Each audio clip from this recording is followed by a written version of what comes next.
स्वागत है आपका आज की क्लास में। हमारे आज की क्लास का जो टॉपिक है बड़ा ही एकदम समझ लीजिए कि अब अंतिम चल रहा है मॉडर्न हिस्ट्री के टॉपिक्स में। हालांकि कुछ टॉपिक्स और हो जाते हैं इसके बाद से, लेकिन वो सारे कुछ ऐसे होते हैं कि डिस्कशन के टॉपिक्स हो जाते हैं और उससे कई बार मेंस में चीज़ें पूछी जाती हैं। लेकिन जो ऑब्जेक्टिव पॉइंट ऑफ व्यू से अगर देखा जाए तो यहीं तक क्वेश्चन ज़्यादा आते हैं। और ये जो टॉपिक है इसके बाद से इसी में भारत के आज़ादी से संबंधित चीज़ें आएंगी कि क्या हुआ, आखिर कब भारत आज़ाद हुआ, उसके भारत स्वतंत्रता अधिनियम कब आया। इन सब चीज़ों को हम लोग इस माउंटबेटन प्लान में, माउंटबेटन योजना में, जिसको डिकी बर्ड योजना भी कहा जाता है। कई बार ये भी पूछ लेता है कि डिकी बर्ड योजना कब आई थी। इसको 3 जून 1947 की भी योजना कहा जाता है। इसको माउंटबेटन प्लान भी कहा जाता है, माउंटबेटन योजना कहा जाता है। तो इसी से संबंधित हम लोग क्लास को हम लोग देखेंगे।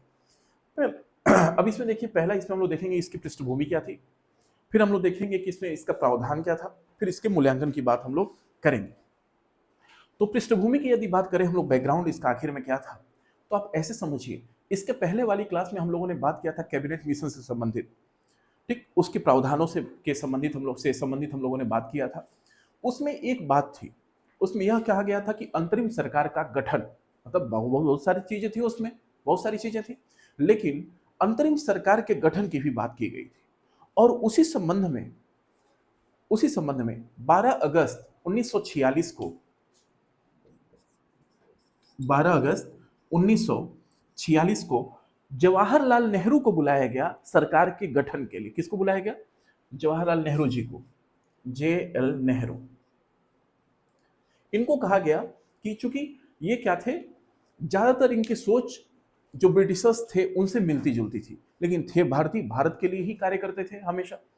तो हुआ क्या, इनको बुलाया गया। उन लोगों ने सोचा कि ये हमारी सोच वाला कोई व्यक्ति रहेगा तो सत्ता के हस्तांतरण में आसानी होगी, कोई कार्य करने में भी आसानी होगी, हर एक चीजों में सुविधा को देखते हुए इन लोगों ने इन्हें कहा कि आप इंटरिम गवर्नमेंट बनाइए। अब इसके बाद क्या हुआ, जब इनको बुलाया गया उधर जिन्ना नाराज हो गए। जिन्ना सोचते थे कि वो बने, उनके देख रेख में सारी सरकार बने, उनको सत्ता सौंपी जाए, और शायद अगर उनको सत्ता सौंप दी जाती तो बहुत बड़े ये शायद विभाजन भी नहीं होता और दंगे भी नहीं होते। अब देखिए क्या हुआ, 12 अगस्त को जब उनको बुलाया गया तो जिन्ना को ये बात बहुत बुरी लगी, और 16 अगस्त 1946 को इन्होंने प्रत्यक्ष कार्यवाही दिवस मनाया।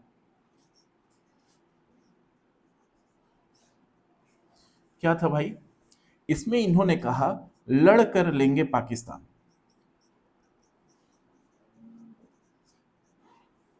लड़ कर लेंगे पाकिस्तान। देखिए, नारों की बहुत अहमियत होती है, और नारे क्या होते हैं, कई बार सारा माहौल बदल देते हैं, सारा माहौल बदल देते हैं। जैसे आया था ना कि जब मोदी गवर्नमेंट जब आई तो अब की बार मोदी सरकार, अच्छे दिन आएंगे, ये सब सारी बातें हुई, तो नारे बहुत सारी चीजें क्या होते हैं, बदल देते हैं। तो देखिए उसमें सत्ता परिवर्तन हो गया। अब जब यहां पर लड़कर लेंगे पाकिस्तान हुआ, उसके पहले तक ने कम से कम जिन्ना इस बात पर तो मुस्लिमों को एकजुट कर ही लिए थे कि हमारा अलग राष्ट्र होना चाहिए। अधिकतर मुस्लिम्स को, सारे मुस्लिम्स उनके साथ नहीं थे, उन्होंने इस बात पे अधिकतर मुस्लिम्स को राजी कर लिया।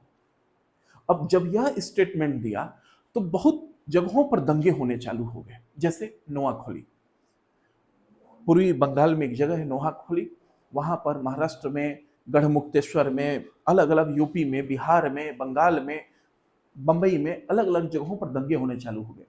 और दंगे बहुत ही भयानक होते थे, हिंदू मुस्लिम आपस में भयंकर दंगे होने लगे, ठीक, विभाजन से संबंधित बातों को लेकर कि हमारा अलग रहेगा, तुम लोग हमारा हक मार रहे हो, इन सब बातों से चीजें होने इन सब बातों को लेकर चीजें होने लगी।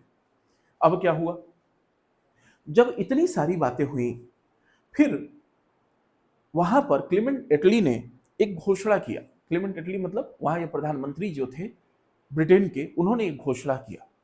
जब ये सब बातें उनको पता चली, उन्होंने कहा कि देखो, अब उनको ये लग गया कि भाई बंटवारा तो अब करना ही पड़ेगा एक तरह से, तो उन्होंने आजाद तो करना ही पड़ेगा भारत को, क्योंकि ये सब दंगे होंगे तो ये हमारी भी विफलता है, क्योंकि तब तक उनकी सरकार थी।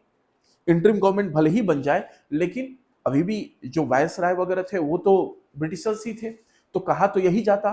और दूसरी बात, उन्होंने भारत को स्वतंत्र किया नहीं था, तो जिम्मेदारी उनके ऊपर आती। तो कुल मिलाजुलाकर जिम्मेदारी की बात थी, तो उन्होंने कहा 30 जून, क्या कहा एटली ने, एटली घोषणा में कि 30 जून 1948 को हम भारत को पूरी तरीके से आजाद कर देंगे। किसने कहा? एटली ने। और इसी क्रम में उन्होंने वेवेल को हटाकर और माउंटबेटन को भारत का वायसराय बनाकर भेजा।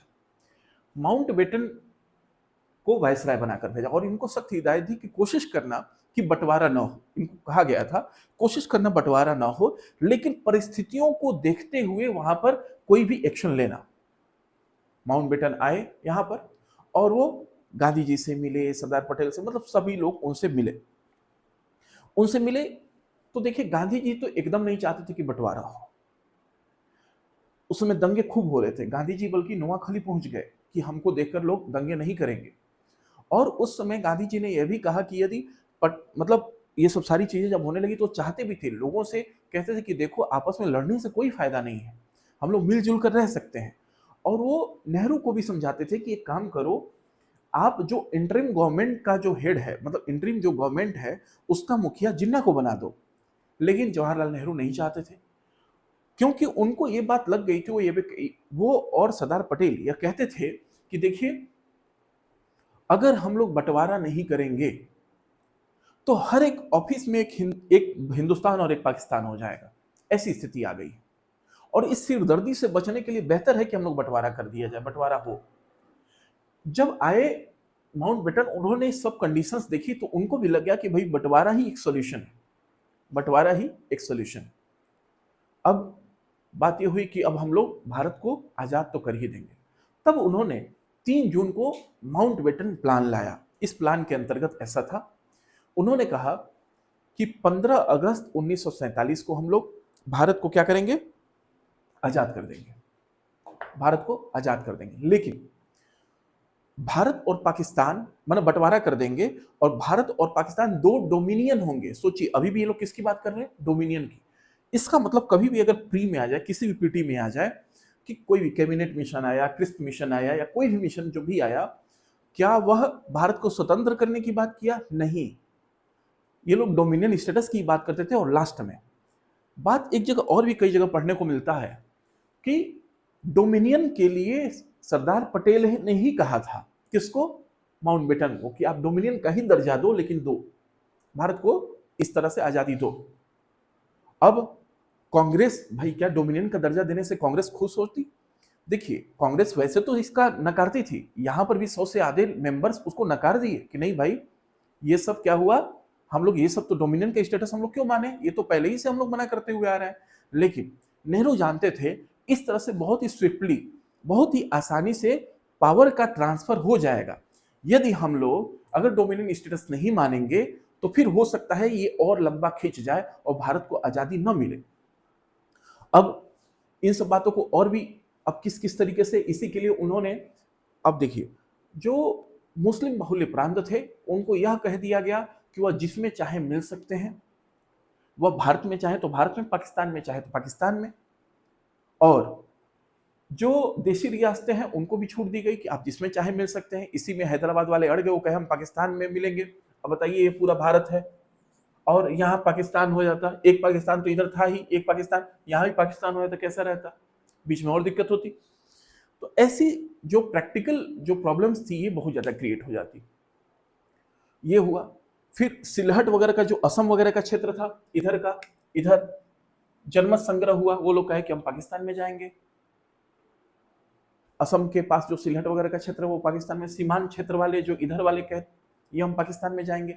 लेकिन वहीं पे खैबर पख्तूनख्वा जो कि पाकिस्तान का भी एक स्टेट है, वहां पे भी जैसे फ्रंटियर गांधी जिसको सीमांत गांधी कहा जाता है वो भी नहीं चाहते थे। खान अब्दुल गफ्फार खां भी नहीं चाहते थे कि बंटवारा हो। सीमांत गांधी तो ये कहते थे कि खान अब्दुल गफ्फार खां की हमें भेड़ियों के बीच में भेजा जा रहा है। तो बल वो कहते थे कि पख्तूनिस्तान हम लोग अलग बनाएंगे।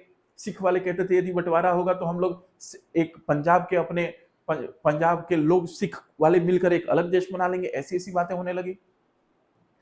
कुल मिलाकर इन्होंने 15 अगस्त 1947 डेट तय कर दी कि इस दिन बंटवारा होगा। और 15 अगस्त 1947 ही क्यों कहा माउंटबेटन ने? 15 अगस्त 1947 ही क्यों कहा? क्योंकि 15 अगस्त को माउंटबेटन आत्मसमर्पण करवा चुके थे जापानियों का। मतलब जब लड़ाई हो रही थी तो जापानीज का इन्होंने आत्मसमर्पण करवा सरेंडर करवा दिया था। 15 अगस्त का दिन था, इसलिए उन्होंने 15 अगस्त का दिन रखा आजादी के लिए। तो फिर दिमाग में बात यह आती है कि फिर पाकिस्तान वाले 14 अगस्त को अपना आजादी का दिवस क्यों मानते हैं? जब दोनों 15 अगस्त को ही आजादी का जब तारीख रखा गया तो लोग क्यों मानते हैं? तो देखिए जीएमटी के वजह से हुआ, जो ग्रीनविच मेरिडियन टाइम है। जब भारत में 12 बजा, रात के 12 बजा 15 अगस्त के दिन, मतलब 11 तारीख 14 अगस्त वाली रात में ही, जैसे मान लीजिए 14 अगस्त वाली रात में ही, आज 14 अगस्त मान लीजिए है, आज रात में जब 12 बजेगा उसमें भारत आजाद हुआ। लेकिन उसमें पाकिस्तान जो बनाया गया था उसकी जो कंडीशन थी वो आधे घंटे ग्रीनविच मेरिडियन टाइम से पीछे था। भारत के समय से वो पीछे चलता है आधे घंटे। तो वहां का टाइम क्या था? उस समय 11:30 हो रहा था और भारत में क्या बज रहा था? 12। इसलिए वो एक दिन पहले 14 अगस्त को अपना स्वतंत्रता दिवस मनाते हैं और हम लोग 15 अगस्त को मनाते हैं।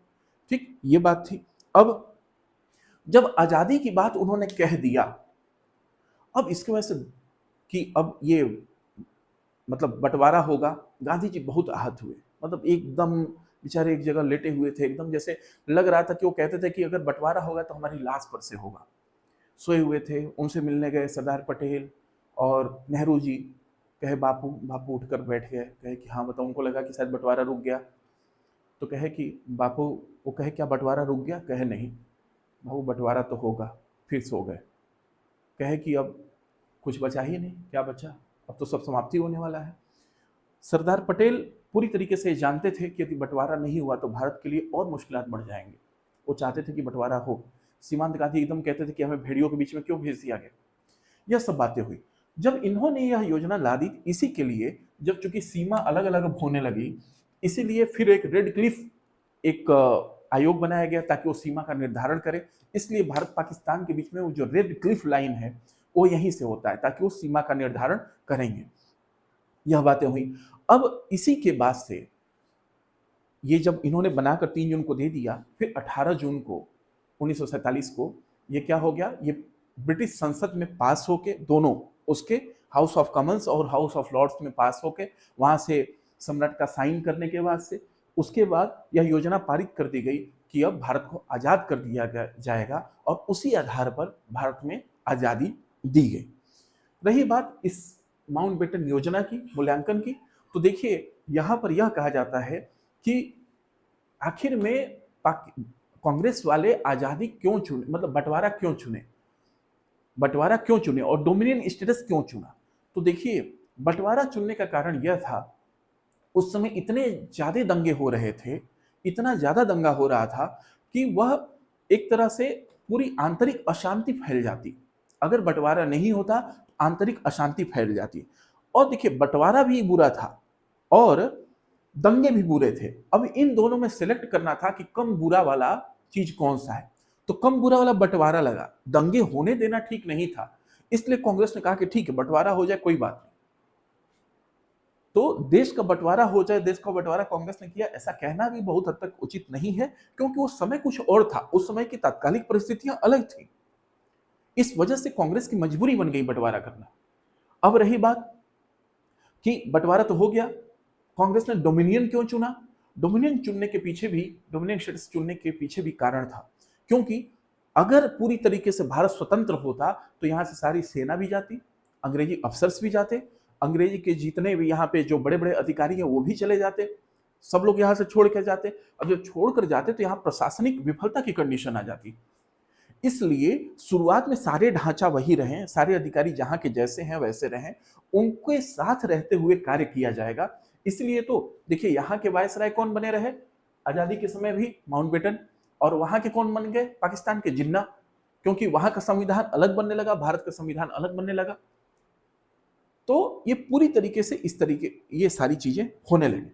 अब डोमिनियन करने के पीछे कारण और भी था कि देखिए कम से कम वो मान जाएंगे। अभी हमने पिछली बार भी एक बार बात कहा कि वो बहुत आसानी से मान जाएंगे। अगर लोग डोमिनियन का विरोध करते तो फिर वो लोग नहीं मानते, फिर थोड़ा हो सकता है और लंबा खींच जाता। तो यह सब सारी कंडीशन थी। इसके बाद से वही 15 अगस्त की रात जिस दिन एकदम इन लोगों ने इकबाल का लिखा हुआ गाना भी गाया गया, उस दिन सुबह लक्ष्मी जी शायद थी, उन्होंने गाना भी गाया सारे जहां से अच्छा, और तमाम सारी चीज़ें इन लोगों ने किया। रात भर सब जगे रहे, आज़ादी की एकदम सब जश्न मनाए, लाल किला पे भाषण हो रहा था। उस समय जब गांधी जी कहीं ना कहीं दंगों के बीच में बैठे हुए थे कि चाहते थे कि कहीं ना कहीं दंगा ना हो, और वो बहुत ही ज़्यादा इससे मतलब दुखी हुए थे कि भारत और पाकिस्तान दो अलग अलग बट गए, दो अलग अलग मतलब देश हो गए। यह सब सारी बातें थी। लेकिन अल्टीमेटली हम लोग को जो पढ़ना पड़ता है वो यही है। डिकी बर्ड योजना के बारे में पूछता है तो याद रखिएगा 3 जून 1947 को आई थी। कब वहाँ पर भारत स्वतंत्रता अधिनियम पास हुआ, तो 18 अगस्त 1947 को, उसी के आधार पर 18 जून 1947 को उसी के आधार पर फिर हमें आज़ादी दी गई। तो ये थी आज की क्लास। अब फिर हम लोग बाकी के जो हिस्ट्री के और जो भी पार्ट्स बचेंगे उसको हम लोग कंप्लीट करेंगे। चाहते तो इसमें और भी सारी चीज़ें हैं, कभी कभी किसी एक क्लास में हम नहीं होगा तो हम बात कर लेंगे कि आखिर ये जो भारत और पाकिस्तान का जो बंटवारा हुआ तो इसके बीच कहाँ इसका बीजारोपण हुआ। तो फिर हम लोग देखेंगे 1909 में किस तरह से मार्ले मिंटो सुधार आया, उसके वजह से फिर सांप्रदायिक स्तर पर चुनावों का हुआ, फिर 1916 में लखनऊ अधिवेशन में किस तरह से उनको उस पर मुहर लगा दी गई कि ठीक है मुस्लिम को वोट दे सकते हैं। फिर इस तरीके से जब इलाहाबाद अधिवेशन हुआ मुस्लिम लीग का, उसमें क्या हुआ, और उसके पहले जो नेहरू रिपोर्ट आया उसमें मुस्लिम लीग की या जो सांप्रदायिक आधार पर चुनाव प्रणाली को समाप्त कर दिया गया, तो इससे और रुष्ट हो गए। यह सब करते करते फिर बाद में वही प्रत्यक्ष कार्यवाही दिवस आया, और उसके आधार पर फिर ये जब दंगे बढ़ गए तो भारत की मजबूरी मतलब ब्रिटिशर्स की मजबूरी बन गई, और समय की मांग भी थी कि किसी न किसी तरीके से इसको बंटवारा कर दिया जाए, और बाद में दोनों देशों का बंटवारा हुआ। तो यही थी ये सब सारी क्लास, और ये माउंटबेटन योजना था, डिकी बर्ड योजना इसको बोला जाता है। इसको बहुत ध्यान से पढ़िएगा। ठीक है, आज के लिए इतना ही। Thank you so much.